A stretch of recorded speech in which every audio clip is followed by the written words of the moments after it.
America येथील New York शहरातील संयुक्त राष्ट्रांच्या मुख्यालयामध्ये 28 आणि 29 मे 2026 रोजी आंतरराष्ट्रीय सहकारी संस्थांचे जागतिक चर्चासत्र झाले। या आंतरराष्ट्रीय परिषदेमध्ये भारताचे प्रतिनिधित्व करण्याचा बहुमान TJSB सहकारी बँक लिमिटेडचे अध्यक्ष शरद गांगल यांना मिळाला। या सहभागामुळे आंतरराष्ट्रीय पटलावरती भारतीय सहकार क्षेत्राची दखल घेतली गेली आहे। ठाणेकर शरद गांगल यांचा सहभाग समस्त ठाणेकरांसाठी गौरवास्पद आणि TJSB सहकारी बँकेसाठी अभिमानास्पद ठरला आहे। या परिषदेत जनता सहकारी बँकेचे पुणेचे अध्यक्ष रवींद्र हेही सहभागी झाले होते। जागतिक स्तरावरती सहकारी बँकांचे प्रतिनिधित्व करणाऱ्या इंटरनॅशनल कोऑपरेटिव्ह अलायन्सच्या अंतर्गत कार्यरत असलेल्या इंटरनॅशनल कोऑपरेटिव्ह बँकिंग असोसिएशनद्वारे या परिषदेचे आयोजन करण्यात आलं होतं।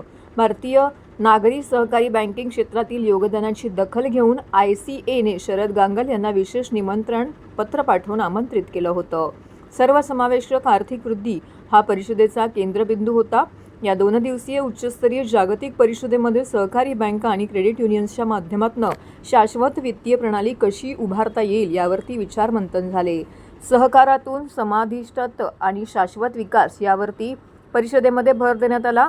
सूक्ष्म, लघु आणि मध्यम उद्योगांना जागतिक स्तरावरती स्पर्धात्मक बनण्यासाठी वित्तीय सहाय्य करून त्यांचे सक्षमीकरण, शेतकरी आणि महिला उद्योजकांच्या आर्थिक उन्नतीसाठी नाविन्यपूर्ण योजना राबवणे, समाजातील वंचित, दुर्बल आणि गरजू घटकांना मुख्य आर्थिक प्रवाहामध्ये आणणे आणि मध्यमवर्गीयांची घरांच्या स्वप्नपूर्तीसाठी मध्यमवर्गीय सुलभ गृहकर्ज उपलब्ध करून देणे यावरती चर्चा झाली।